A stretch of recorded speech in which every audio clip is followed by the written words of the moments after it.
nos cœurs. Bénis aussi les offrandes qui sont là. Bénis les sources de provenance. Est-ce que cette offrande puisse contribuer pour l'édification de ton œuvre? Au nom de Jésus, nous t'avons ainsi prié. Nous disons Amen. Nous voulons écouter la parole de Dieu. Nous appelons le pasteur qui s'avance dans le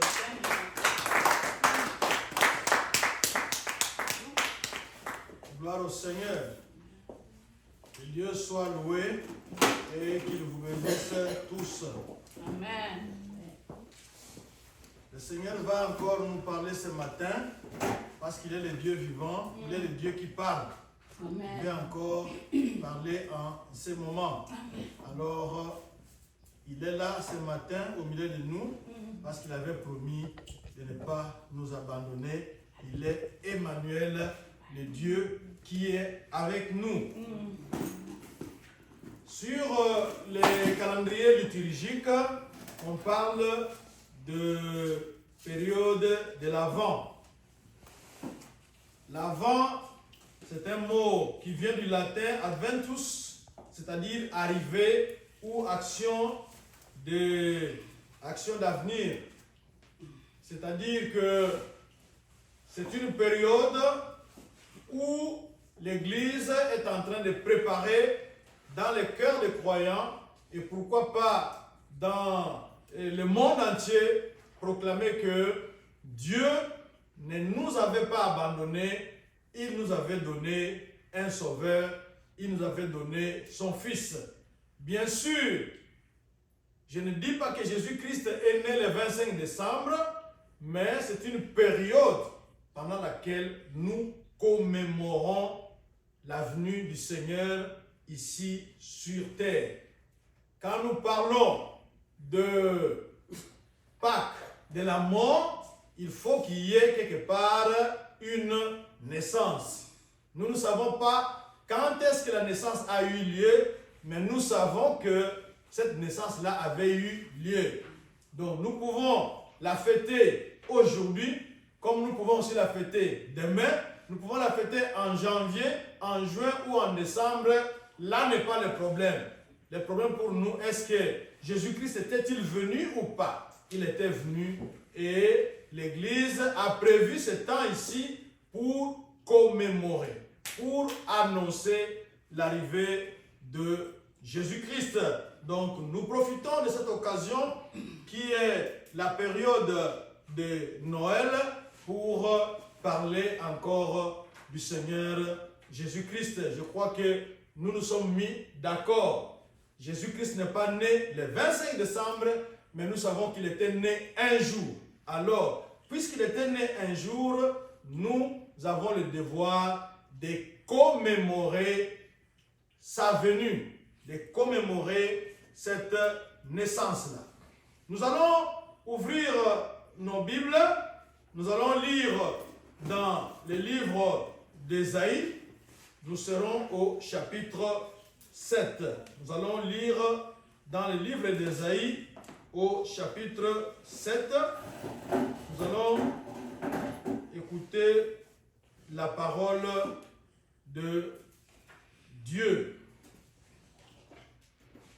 Nous sommes dans Ésaïe chapitre 7.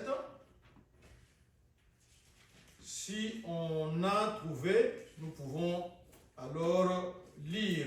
Nous lirons à partir du verset 10. Ésaïe chapitre 7. Nous allons commencer à partir du verset 10 et nous allons nous arrêter au verset 14. Je crois que nous pouvons lire et si vous pouvez vous lever pour écouter la parole de Dieu, ça serait une bonne chose. Ésaïe chapitre 7, verset 10. L'Éternel parla de nouveau à Akaz et lui dit: demande en ta faveur un signe à l'Éternel ton Dieu, demande-le soit dans les lieux bas, soit dans les lieux élevés. Akaz répondit: je ne demanderai rien, je ne tenterai pas l'Éternel. Ésaïe dit alors, écoutez donc, maison de David, est-ce trop peu pour vous de lasser la patience des hommes, que vous lassiez encore celle de mon Dieu? C'est pourquoi le Seigneur lui-même vous donnera un signe. Voici, la Vierge deviendra enceinte, elle enfantera un fils et elle lui donnera le nom d'Emmanuel. Amen. Amen. On peut s'asseoir. Nous sommes ici dans une histoire un peu difficile, mais nous avons ici un nom. On nous annonce la naissance d'un bébé de sexe masculin qui va naître d'une vierge. Et on a même précisé, le prophète a même précisé le nom de ce bébé-là. Ce sera Emmanuel. Et ce nom apparaît ici dans la Bible pour la première fois dans la déclaration prophétique du prophète Ésaïe. Quelle est l'histoire qui nous concerne ici? Il y a ici deux rois, le roi de Syrie et le roi d'Israël, qui ont comploté pour aller attaquer Juda, pour aller attaquer Jérusalem.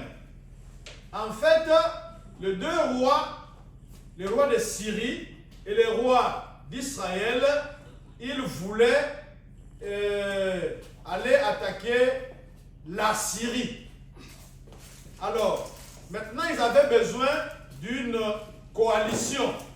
Ils devaient être nombreux. Comme on dit, l'union fait la force. Donc, ils voulaient être nombreux.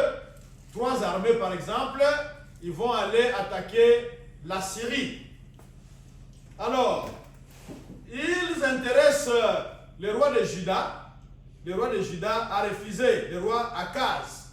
Il a refusé de faire partie de cette coalition-là. Alors, devant ce récit-là, devant ce refus de coaliser avec eux, de se regrouper avec eux, les deux rois-là, le roi de Syrie, capitale Damas, quand je parle de Assyrie, c'est Ninive. Il y a Assyrie et Syrie. Ici, je suis en train de parler de Syrie et Israël. Ils sont ensemble, ils veulent aller attaquer Assyrie. Comme Assyrie c'était une grande puissance, ils avaient besoin d'être nombreux. Comme on dit, l'union fait la force. Donc ils voulaient ajouter aussi Juda. Comme ça, ils vont se diriger pour aller attaquer. Mais malheureusement, Juda n'a pas voulu être dans ce groupe-là. Alors, ils sont fâchés et ils promettent, ils veulent l'attaquer pour détrôner le roi Akaz qui était au trône et mettre un autre roi à la place. Alors, pendant ce temps-là, l'Éternel, qui ne laisse pas son peuple, l'Éternel va prendre le devant. L'Éternel va envoyer son serviteur, le prophète Ésaïe. Il l'envoie pour aller rencontrer Akaz. Il a rencontré à la place qu'on appelle la place de l'aqueduc, là où on lavait les habits, la place du teinturier dans certaines Bibles. Il va les trouver là-bas et il va parler au roi Akaz. Il lui dit, comme nous l'avons lu ici, l'Éternel parla de nouveau à Akaz et lui dit, demande un signe. Demande un signe. Et le roi Akaz, devant les hommes, il a donné l'apparence d'être quelqu'un de pieux. Parce qu'il sait que dans la Bible, on a dit, tu ne tenteras pas l'Éternel. C'est comme ça qu'il répond ici, il dit, je ne demanderai rien. je ne tenterai pas l'Éternel, parce qu'il savait qu'on ne doit pas tenter l'Éternel. Mais ici, ce n'est pas toi qui tentes l'Éternel, mais c'est l'Éternel qui te demande de lui demander un signe pour qu'il l'accomplisse, pour que tu sois sûr que Syrie et Israël ne viendront pas attaquer Juda, ne viendront pas attaquer Jérusalem.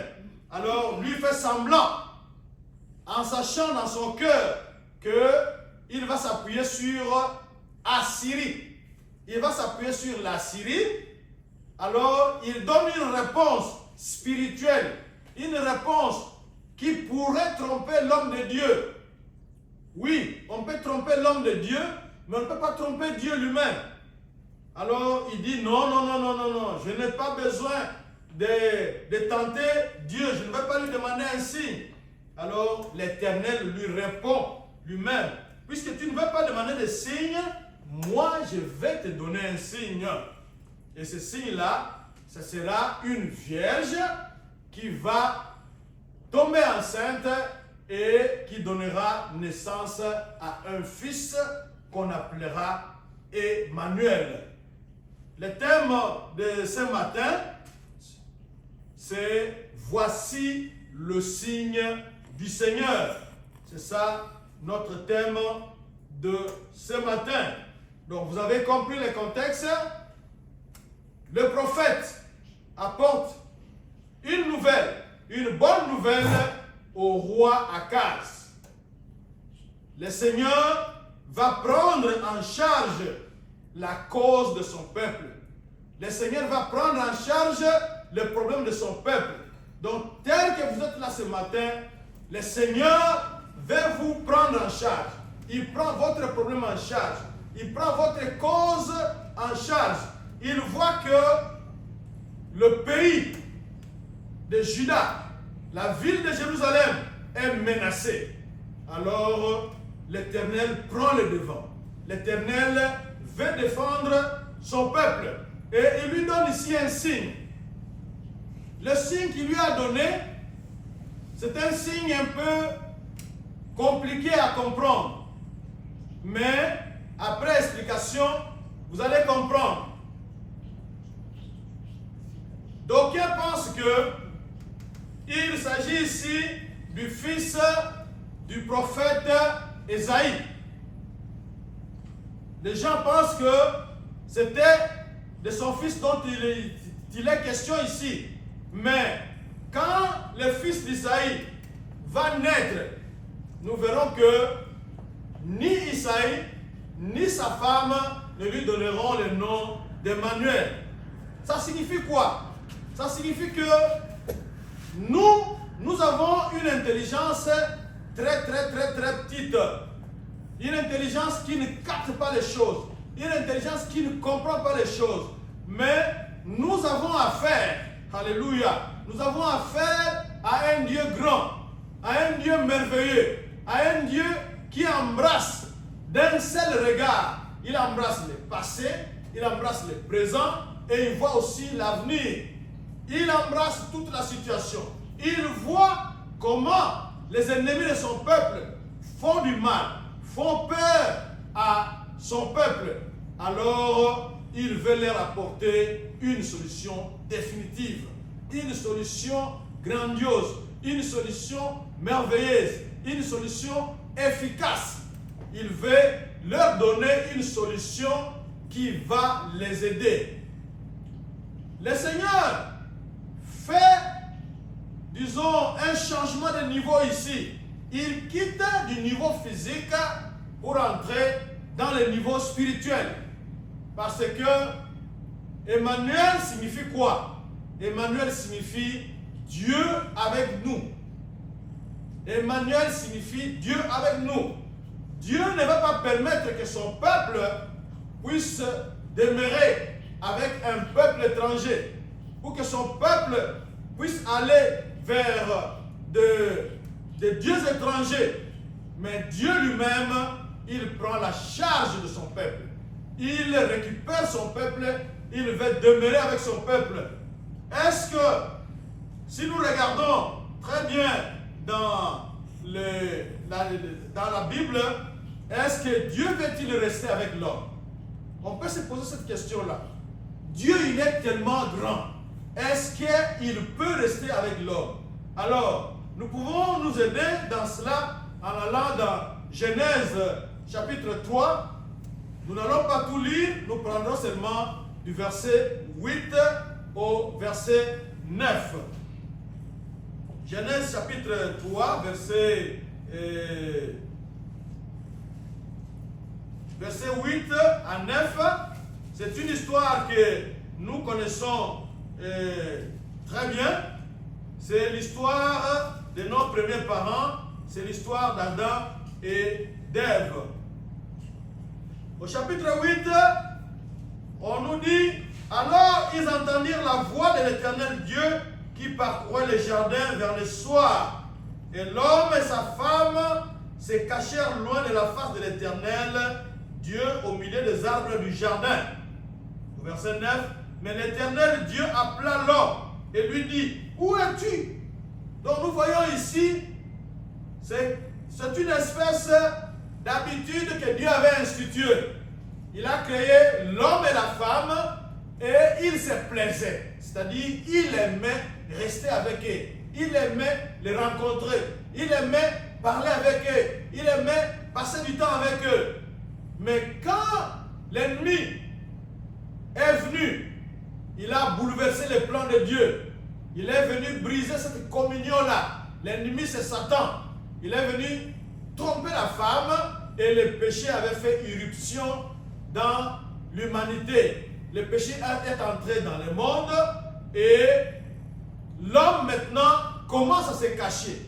Dieu avance pour la communion, Dieu avance pour rester avec les hommes et l'homme se cache, l'homme recule. Nous voyons déjà à partir de là quel est le désir de Dieu. Dieu aime rester avec son peuple.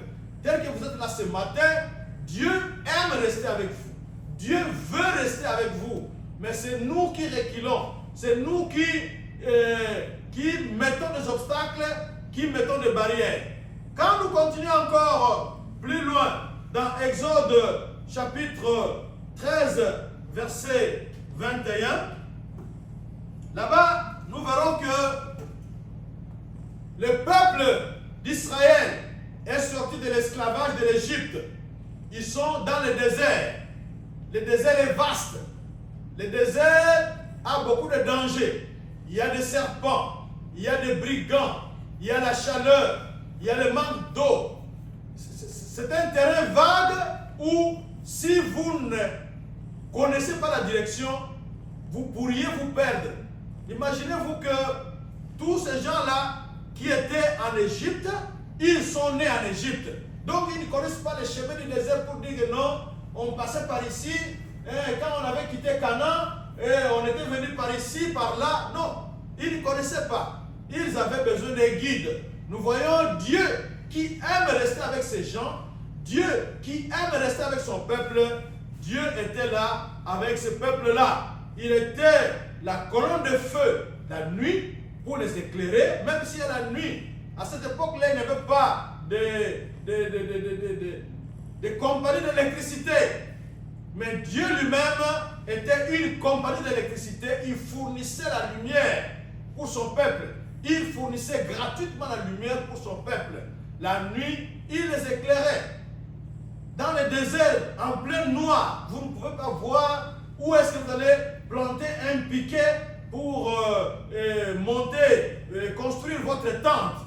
Et peut-être que si Dieu veut que vous puissiez continuer encore le voyage la nuit, vous ne saurez pas vous diriger. Alors Dieu lui-même était là comme une colonne de feu pour éclairer. Et la journée, nous connaissons le désert. Il fait très chaud au désert. Et comme il fait très chaud au désert, Dieu lui-même venait là-bas. Il était comme un parasoleil. C'est-à-dire un nuage qui empêchait l'ardeur du soleil, qui empêchait les rayons solaires de pouvoir faire du mal aux enfants d'Israël. Ils sont en train de se déplacer, ils sont en train de marcher. Et même s'ils ne sont pas en train de marcher, ils ont campé quelque part. mais quand le soleil vous frappe directement, vous pouvez tomber malade. Alors, Dieu lui-même était avec eux. Dieu aime rester avec les hommes qu'il a créés. Ici dans le désert, comme nous le voyons, ce n'était pas vraiment une forme, on ne peut pas dire physique. C'est-à-dire qu'on ne voit pas Dieu. On voit peut-être la lumière, on sait que Dieu est là. On voit les nuages, on sait que Dieu est là. Mais ce n'était pas à proprement parler une forme physique. Alors, Dieu qui avait toujours besoin d'être avec son peuple, de marcher avec son peuple, de passer du temps avec ce peuple, de demeurer, le vrai mot c'est cela. Dieu qui voulait demeurer avec son peuple, Dieu avait toujours soif. Alors qu'est-ce qu'il dit? Il dit que je vais descendre moi-même.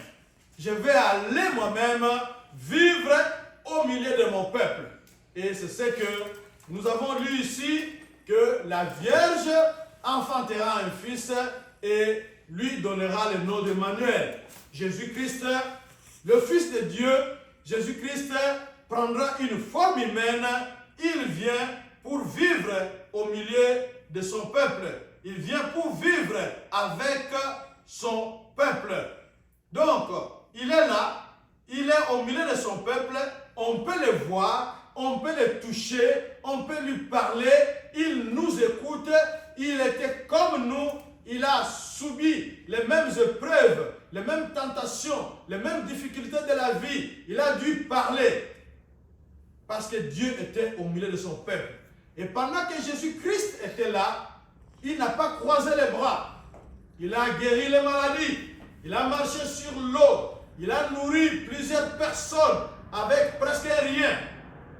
Ça peut vous donner le mot de tête avec une petite quantité de poissons et de pain, pouvoir nourrir une grande foule qui est venue vous écouter. Ce n'est pas facile, ce n'est pas donné à tout le monde. Il fallait le faire seulement quand on est Dieu. Et Jésus-Christ est Dieu, il était là, c'est ce qu'il a fait. Il a fait des miracles. Il a amené les royaumes des cieux à son niveau, à son époque. Donc, les cieux étaient très loin. Maintenant, Dieu a abaissé son ciel et il est descendu au milieu des hommes. Parce que sa volonté, c'est de demeurer avec son peuple. Sa volonté, c'est de marcher avec son peuple. C'est comme ça qu'il s'appelle Emmanuel. Dieu avec nous. Il est avec nous là-bas. Maintenant, il n'est pas sous cette forme physique qu'il avait au début de l'ère chrétienne, c'est-à-dire au 1er siècle. Ce n'est plus un Jésus visible que nous voyons, mais il est dedans de nous, il est dans notre cœur, il ne nous quitte pas, il est toujours avec nous, il veut marcher avec nous, il veut rester en communion avec nous, il veut nous aider. Cela ne signifie pas que les difficultés vont se terminer quand Jésus-Christ vient demeurer au milieu de nous, mais au moins on a un compagnon. Moi je me souviens quand on était enfant, quand on t'envoie peut-être au marché, quand tu vas peut-être seul, c'est loin. Mais quand tu vas avec un compagnon, avec un ami, vous êtes en train de parler, vous êtes en train de courir, de jouer, la distance est moindre. Donc vous êtes vite parti et vous êtes vite revenu et la maman est étonnée, ah vous n'avez pas pris de temps. Mais par contre avec d'autres enfants, il est peut-être seul, il est en train de partir, il est distrait, ça prend du temps. Mais Dieu veut être avec nous. Dieu, il est le meilleur compagnon qui ne nous abandonne pas. Quand les gens nous abandonnent, quand les gens nous délaissent, Dieu n'est pas loin, Dieu est au milieu de nous, parce que sa volonté, comme nous l'avons montré sommairement ici, on n'a pas pris tous les textes, on a seulement pris quelques éléments pour montrer que Dieu a toujours voulu être avec vous. Dieu a toujours voulu demeurer avec vous. Ne le fuyez pas, il est là, il vous cherche. Mais qu'est-ce qui arrive très souvent? Nous avons un texte que nous voulons lire rapidement. C'est dans Luc chapitre 5. Luc chapitre 5, du 3e au 8e verset. Luc chapitre 5, verset 3 et le verset 5. Mais nous n'allons pas tout lire, nous allons simplement lire le verset 8 qui dit ceci. Quand il vit cela, Simon-Pierre tomba aux genoux de Jésus et dit, « Seigneur, retire-toi de moi, parce que je suis un homme pécheur. » Qu'est-ce qui se passe ici? Jésus-Christ était venu au bord de la mer de Galilée, là où les gens étaient en train de pécher. Alors, à son habitude, Jésus attirait les foules et les enseignait. C'est comme nous actuellement, nous utilisons des podiums, nous utilisons des baffles, des micros, des amplis, des mixeurs pour parler à une grande foule. Alors, Jésus-Christ voulait utiliser les moyens qui se présentaient à lui à ce moment-là. C'est-à-dire, utiliser le bord de l'eau. Peut-être que vous n'avez pas encore fait cette expérience-là, mais un jour, si vous êtes au bord de l'eau, quand vous criez, vous sentez qu'il y a un écho. Donc, le bord de l'eau ici, Jésus-Christ voulait utiliser cela comme un amplificateur. Et pour bien enseigner, s'il est dans la foule, on va le bousculer, la voix ne va pas bien sortir. Donc, il va utiliser la barque de Pierre comme étant un podium. Alors, il y avait deux barques qui étaient là. Heureusement, il choisit la barque de Pierre. Il demande à Pierre de pousser un peu loin pour qu'il soit un peu à distance, qu'il puisse parler à toute la foule au même moment. Pendant qu'il a enseigné la foule, il a fini, il demande à Pierre de jeter le filet. Pierre, qui était spécialiste de la pêche, lui dira qu'on a pêché toute la nuit, on n'a rien eu. Mais peut-être qu'à cause de la prédication, de la parole de Dieu qu'il voulait, qu'il venait d'écouter là, il s'est dit, cet homme est différent. Comme il a dit ça, suivant un peu son conseil, il a jeté le filet. Et quand il a jeté le filet, quand il a vu la quantité de poissons, Pierre était un spécialiste, était un pêcheur aguerri. C'était quelqu'un qui connaissait la pêche. Mais il a pêché toute la nuit, il n'a rien eu. Mais quand le Seigneur Jésus-Christ, qui était Dieu, qui a la télécommande de nos vies entre ses mains, il lui a dit, jette le filet de ce côté-là. Il a jeté le filet et c'était la pêche miraculeuse. Il y avait beaucoup de poissons à tel point que on a dû inviter l'autre barque que Jésus-Christ n'avait pas utilisée pour venir secourir, pour venir aider à remonter les filets. Alors, quelle est la réaction de Pierre? Au lieu de se réjouir du fait que Jésus-Christ est venu pour lui rendre la vie facile, pour l'aider dans son travail, nous voyons la réaction de Pierre ici. Il tombe à genoux et il demande à Jésus-Christ de s'éloigner de lui. Dieu, son désir, c'est d'être avec nous.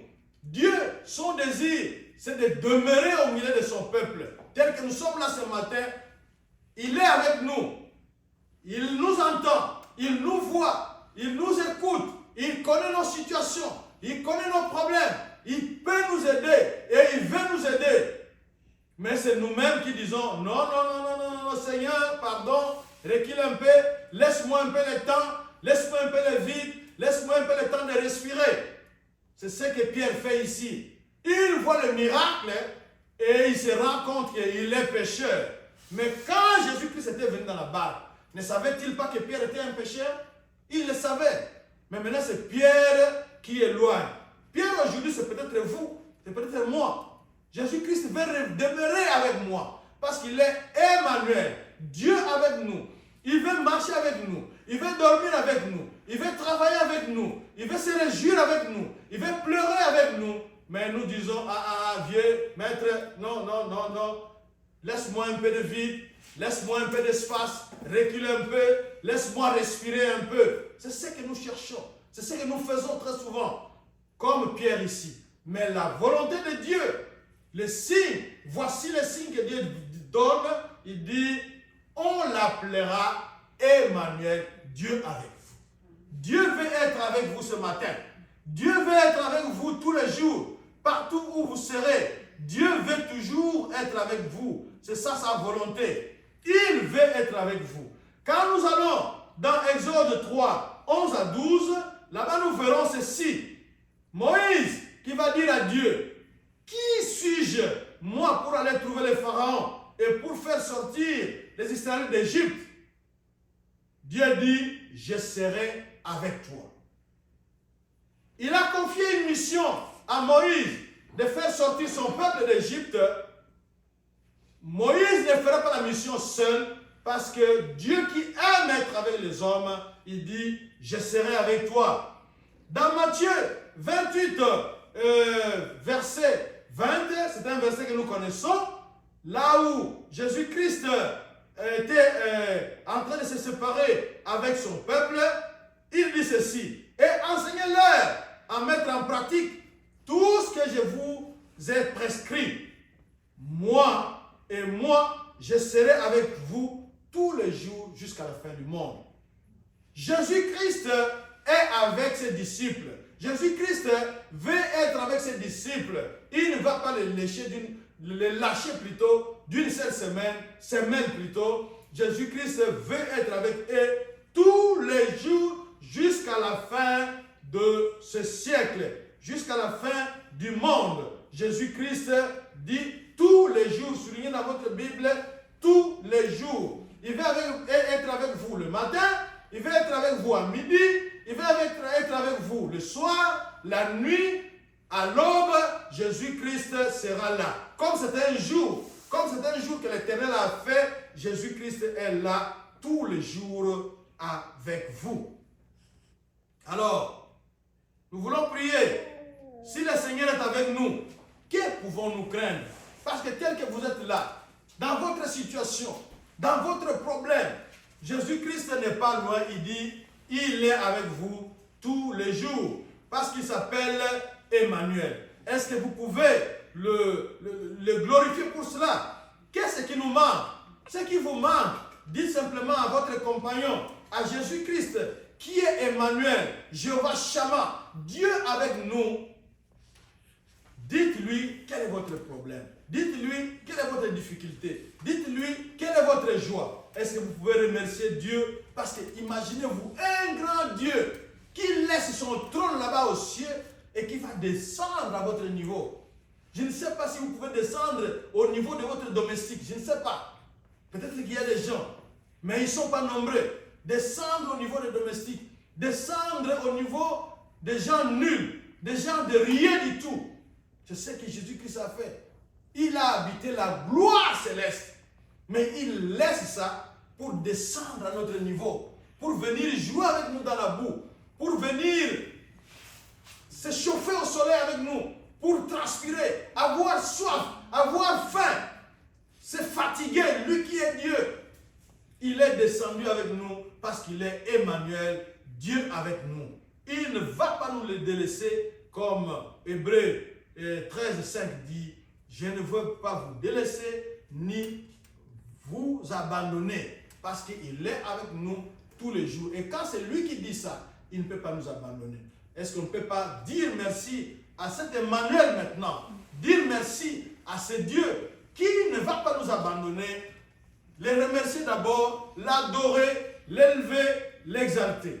Et dans un deuxième temps, si on a un problème, si on a une difficulté, maintenant qu'on a compris que Dieu est avec nous, Dieu est au milieu de nous, Dieu est au-dedans de nous, alors nous pouvons toujours aller devant lui avec nos situations. Il est là pour nous aider. Nous inclinons nos têtes pour pouvoir prier.